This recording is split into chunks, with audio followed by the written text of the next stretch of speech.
two-point conversion. Boom, and then the spin move. Looking for something. Get there. Reaching out for the two-point conversion.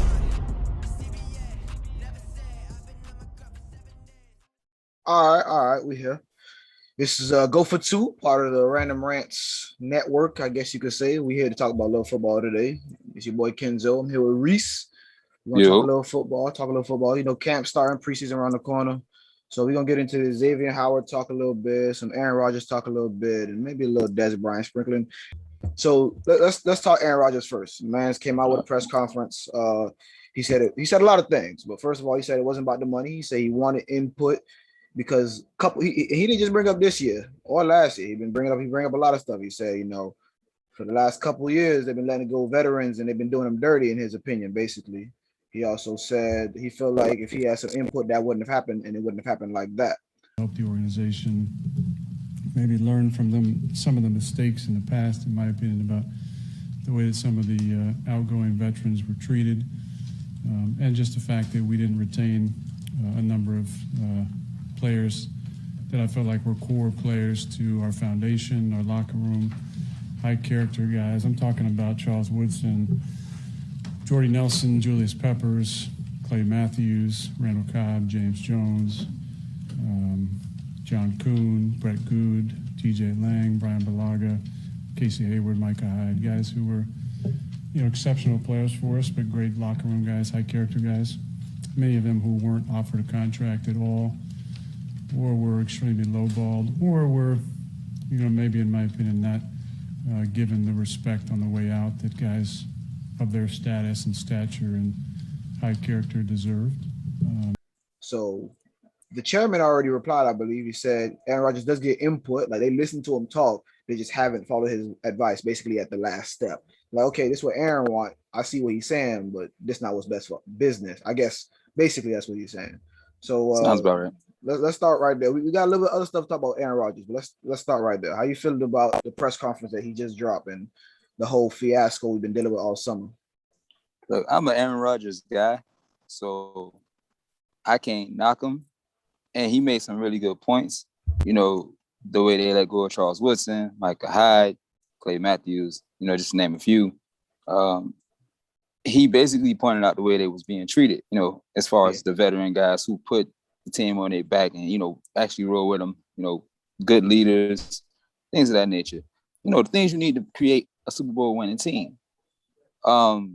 Would I say that they were still at their best when they let them go?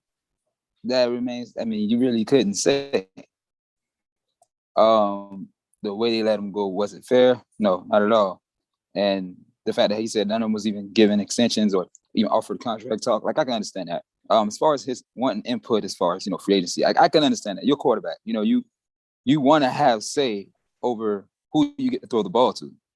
You know, if you get to train with guys in the offseason, he said he wanted to be involved more so in free agency.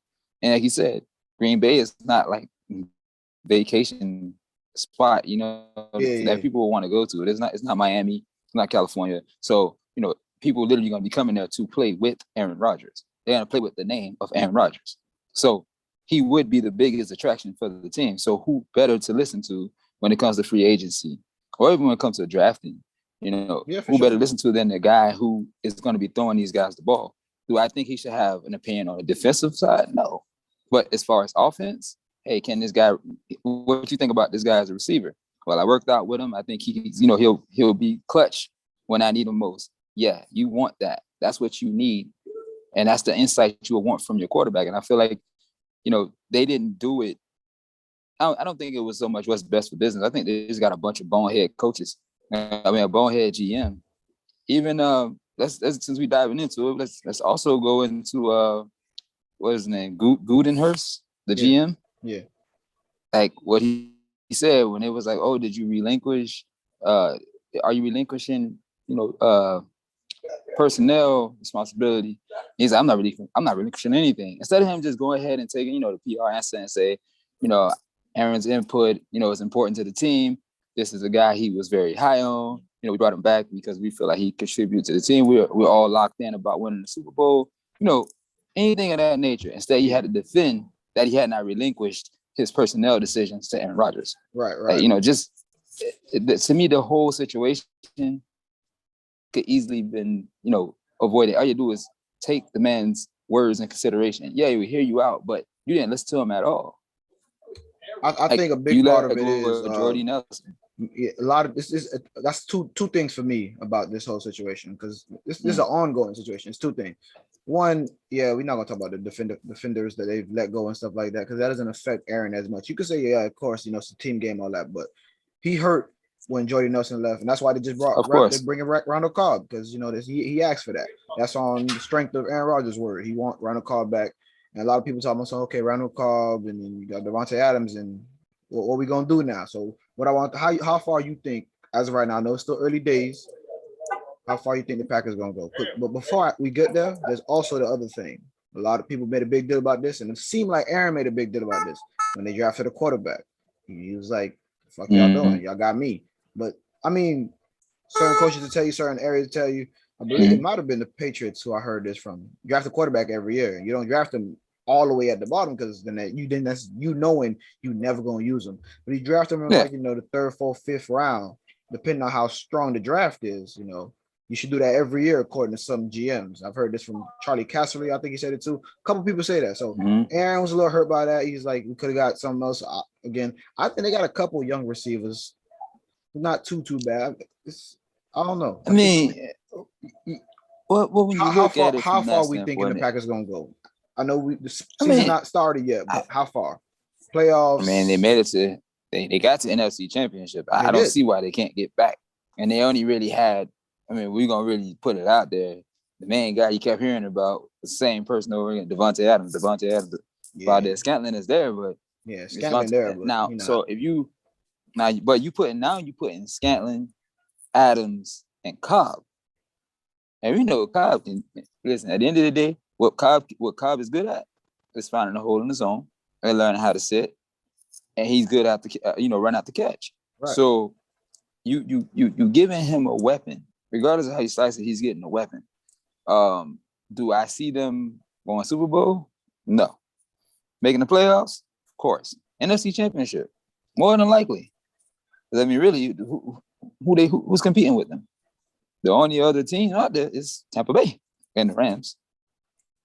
Everybody else is we just all a know. team. I mean, I think the NFC a little more than the AFC. The team forgot about Washington football team. Forgot about those guys. I'm sorry.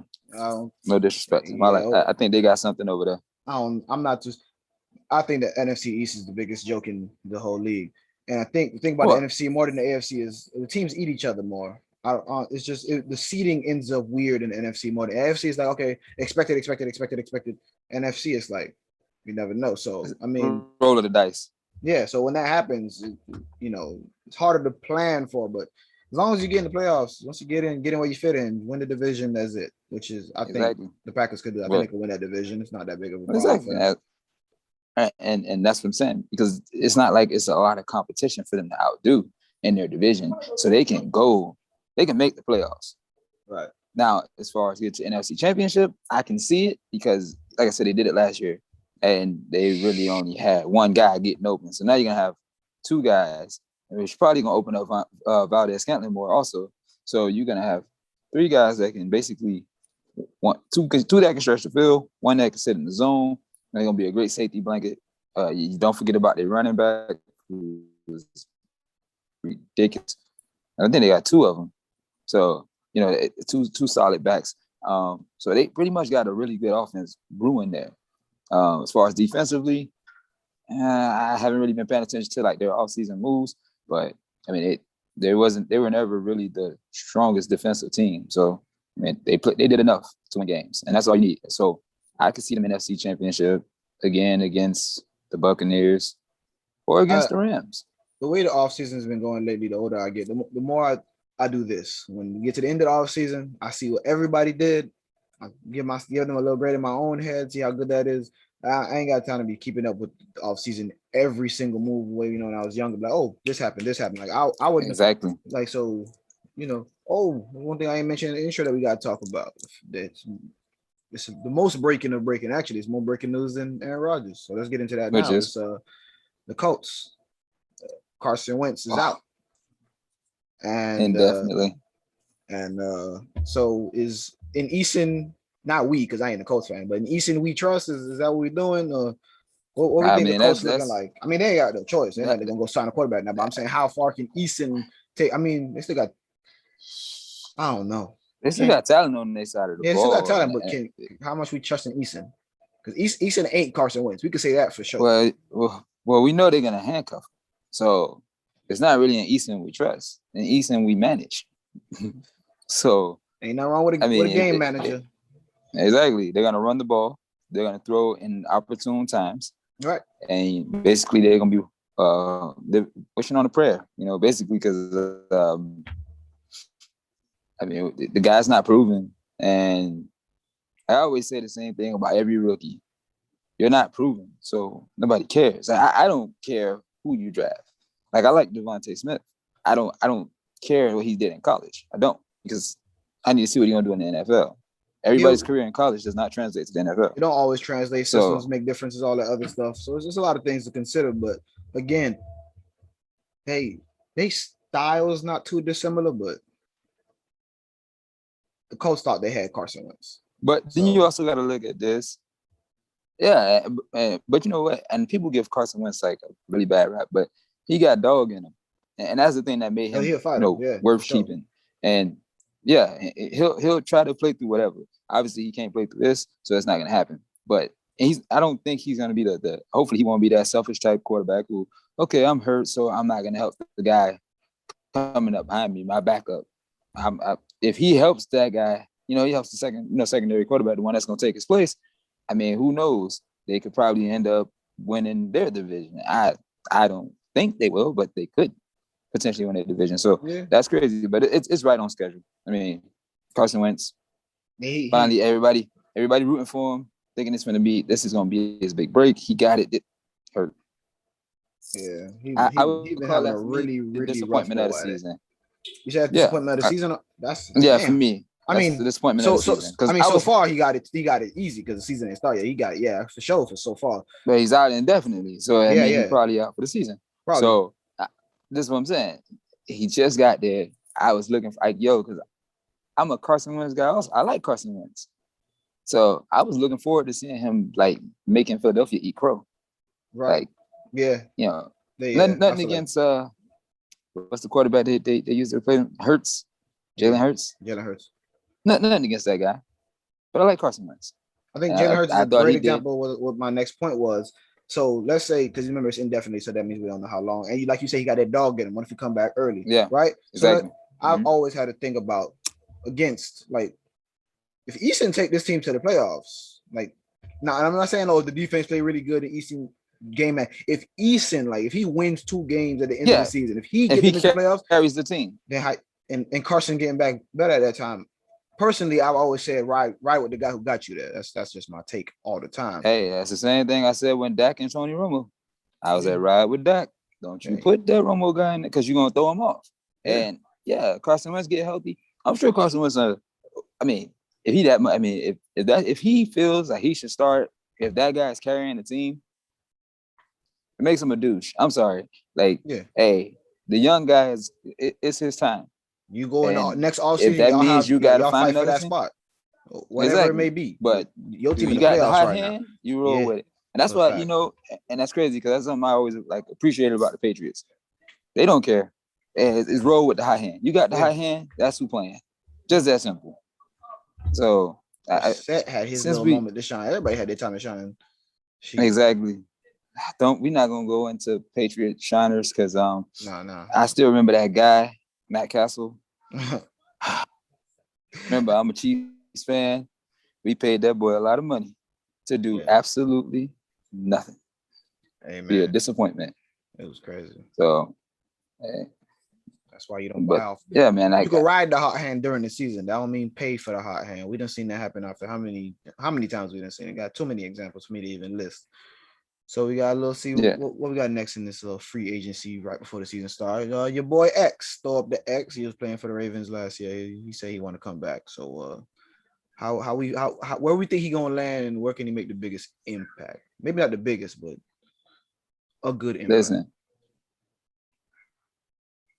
think of a team that needs a pretty solid guy. I mean, I like Dez. I like Dez, man. His health is questionable. I hated that he didn't get to play against the Cowboys. And I think if he's gonna go to any team, it has to be a team where he get to play against the Cowboys, because that's what people really want to see. I want to see Dez Bryant shred the Cowboys. That's what I want to see him do. Go to Washington. I don't care. Go to any team that's gonna play against the Cowboys. Go to New York Giants. I don't care. I don't know how the money looking like. I just want him to play again. I don't know how the money. But I want him to play request is, but I think for his personally, like again, I don't know how much the money looking like, but I think if he could go to a team that don't need him but could play him, like how it was with the Ravens, they ain't need him. Them boys was running that 3-4 tight ends into the ground. They did not need Dez. He was just an extra piece. So if we go to a team like that or resign with the Ravens, I don't look at this. I'm selfish. I was gonna say Kansas City. I mean, y'all boys got enough receivers. Y'all don't. We do. But so that's a big body, and he still can go up and get it. I think I picked up Dez midway through the season in fantasy just for the fuck of it. But I mean, again, he got a little juice still in him. As long as he goes to a team that don't need him, I ain't gonna say a team specifically because I'd have to pull up rosters and stuff. But I don't think there's no team where he could go and carry the weight. He's just not that guy anymore. Personally, I don't think he is. He's too injury prone. That's the thing. That's what makes me question it, is the injuries. He could be that guy for 8 games. Which 8 games? How long? How many of those are in a row? That makes a difference. So again, I'm not saying he's not that guy skill wise. I'm talking about availability is a skill nowadays. You know who I want to see him on the team with? What's up? Deebo Samuels. I think San Fran would be a nice fit for him. Ooh, got Kittle. Ooh, that might be something. That'd be a solid spot for him because he's gonna get the ball. I wouldn't knock that. And they're gonna try to double Kittle. Then you got Deebo Samuels who's up and coming. I don't see, or even Seattle. We can even put him in Seattle alongside DK Metcalf. Come on, you try to put him with them big bodies. I see. Why not? The guys who demand so much attention. Hell, you could. I would have said Buffalo, but Buffalo's stacked, so they don't need nobody else. Arizona would be a nice fit. Him and D-Hop. I think Dez could go anywhere he'll land on his feet as long as he don't try. As long as he don't try, he don't gotta be that guy. And he doesn't have to be that guy. He could just emerge to being that guy, but he'll look like he's that guy. He's gonna get the ball. Damn, the other day he can get open. Not the other day, but quite a while back, I was in Miami Beach and he was at the hotel I was at. I should have asked him if I knew this was gonna come up. All right, from one X to the other, we're gonna finish off with the ongoing saga. I don't want to say it's the biggest news, but we live in Miami, so we come across the headlines. It's big news for us. Yeah, so Xavier Home wants to trade. I believe the Finns have already denied him, but let me read his exact statement. You can feel the words. He goes, I give my heart and soul to the Miami Dolphins franchise since they drafted me in 2016, and I want to make it clear that I love my teammates. They are my family, but I've learned that there's a business side of NFL proves organizations don't always have a player's best interest at heart. My experience with the Dolphins the past few seasons have taught me that. In 2018, I signed with an extension that I admit I didn't completely understand. So he's saying he signed that contract. He thought he was going to get big money probably up front. And he didn't really, I guess he didn't have the right people reading it through, right? Yeah. And then he goes, I'm one of the best NFLs, and the numbers show that, which they did, because he leading interceptions, all that stuff, right? He playing great. He following the best guy across the field. He mentions that. And he said he wants to work with the Dolphins. He brought up several solutions, like more guaranteed money on the table. He says exactly what he wanted. He told everyone that's what the problem was, guaranteed money. And he felt like would have been a win-win for both sides. I guess the Dolphins wouldn't consider that a win-win because they're giving you more money. And again, exactly, business side, right? And he's like, he just feels like the Dolphins take a business first approach, which we've heard quite a bit of in the past couple seasons. I believe that the Dolphins they came with a new look on things. It's not, family is good, having that strong core is good, but this is a business. They say that a lot. So, and then he finishes off was, until that trade happens, I'm just here so I don't get fined and will handle myself like professionals do. So he's saying until that trade happens, he gonna ball out like he always continue to ball out. So. Yeah. I mean, if anything is better for him, it'll make his trade stock go up. And then Dolphins are like, maybe we should trade him while we still can, because we're gonna lose him otherwise. Yeah. So I don't know, it's a big thing. as far as trades go, a lot of people we had a lot of people talking about trading Tua for Deshaun Watson in a straight swap, but now that Xavier Howard on the table, people talking about putting them bundling and seeing what you get back, but there ain't nothing else on the Texans to get besides Deshaun Watson. At all. So I don't know what's up with that. We just got part of the reason why you got Waddle is because of the connection with Tua. So why would you let Tua go? And again, from what they've shown, I'm not the best fan of this approach, but they've proven they don't have to trade him, especially since he already said he gonna be professional. I mean, he gonna play, so he's not gonna try to sit out. He already came to camp now. So why? As far as the trades go, why trade him? And if you're gonna trade him, why trade him for Deshaun Watson? Especially if it's them two. For Watson ain't worth Tua and Xavier Howard. Like Xavier Howard said, he's one of the best cornerbacks in the league, and then you got your young up and quarterback. Nah. I mean, I don't think that's a good trade package at all. You're gonna lose on your defense. You may gain because we don't know what Tua is really capable of yet. We haven't really seen. And he spent a whole all of last season learning the offense, which was part of which they claim was part of the problem. And Deshaun wasn't playing in the Dolphins offense, so now you got to learn that. So again, I see a lot of drawbacks. Yeah, there could be some positives. Again, we don't know. Again, I'm not keeping that much of the offseason this season. So I mean, I see Deshaun Watson as a plug and play guy. The guy his football IQ is there. Yeah, it's there for sure. Then you also got to learn about the legal part going on with him right now. Yeah, he going through some. So shit. if you're gonna take a risk of giving up what could be your future quarterback and one of the top corners in the game for a guy who could possibly not be able to play. So facts. I don't think it's a really good package. I mean, I wouldn't trade Xavier Howard. I'm sorry. I'd give him the money he's asking for, seeing as that he is a proven corner. Yeah. And corners his numbers show every 2 seconds. You ain't go to draft Xavier Howard next week. Very hard to find a corner who's going to shut down a side of a field. Like that guy, he shuts down your best receiver. He's going to continue to do it, and he's going to do it at a high level. He has, like we said, he got dog in him. And when you have a dog, you need to pay the dog so he can keep being the dog. And come on, we all know he's widely known as one of the best corners.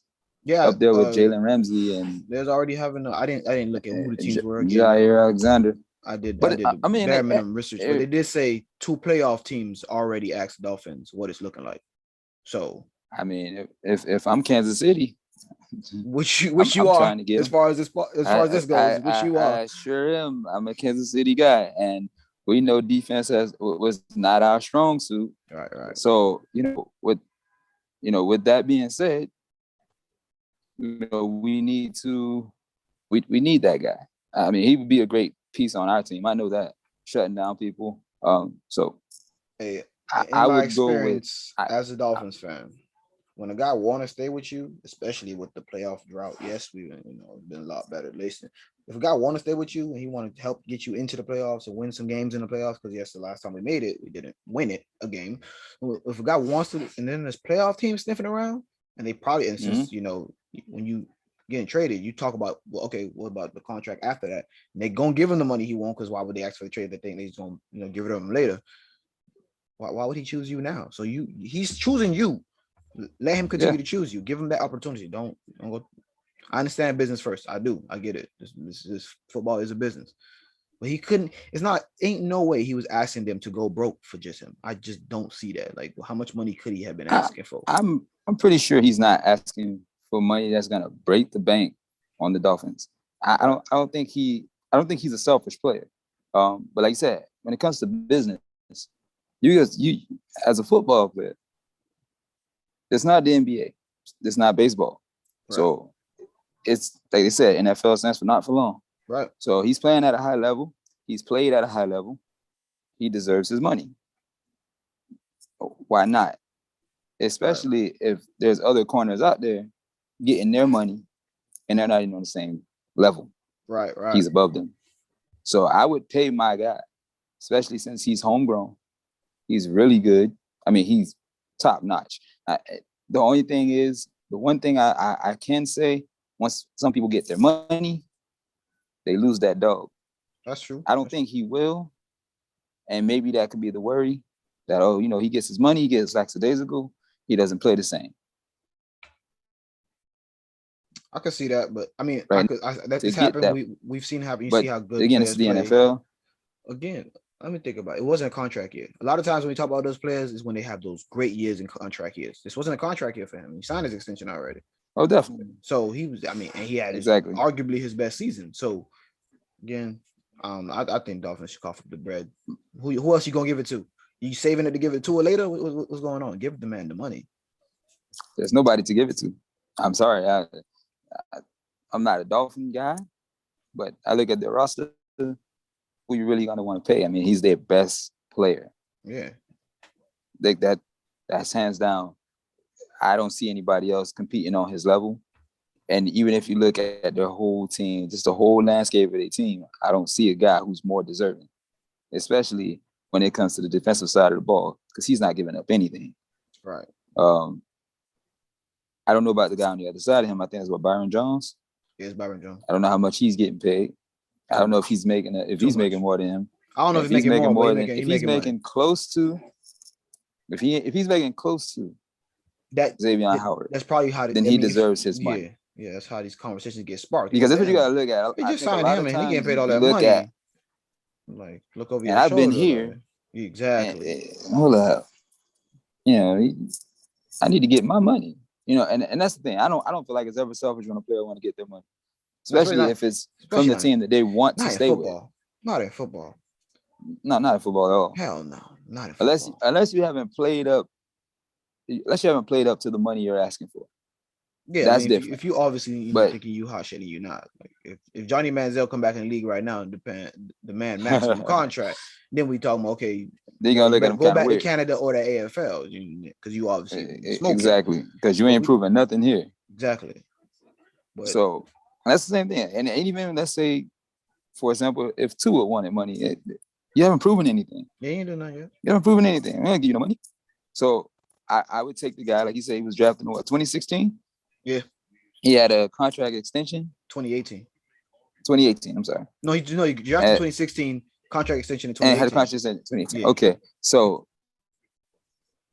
he's played 2-3 years of his deal? I don't know what extension, I don't know how much his extension was for, but he wants guaranteed money. There's nothing wrong with that. It's probably just a restructuring of how the money is going to be given to him. Yeah, yeah. So restructure it, give him the guarantee, and pay him. Pay the man. I want to say, why wouldn't you want to pay a corner playing at that level? It was definitely before Andrew Luck, but Andrew Luck, the one who made it a big thing about getting that guaranteed money, because you could put whatever the dollar sign you want on a contract, but the guaranteed money is what players care about. It's what I started caring about a while ago. Just think about it. A lot of that money you say, but it's bonuses. And again, usually it's not crazy, but be like, if you throw 25 touchdowns, if you catch this, but it's like, if you play this many games, you should have this many shutouts, which all of that isn't directly under your control. Yeah, you could play your greatest game of your life, 4-5 picks, and the other guy could get bombed 3-4 times, and bam, you ain't got a shutout game. So it's like, and that's the crazy part, because even for him, there should have been incentives in his contract for interceptions. I know he would have killed it.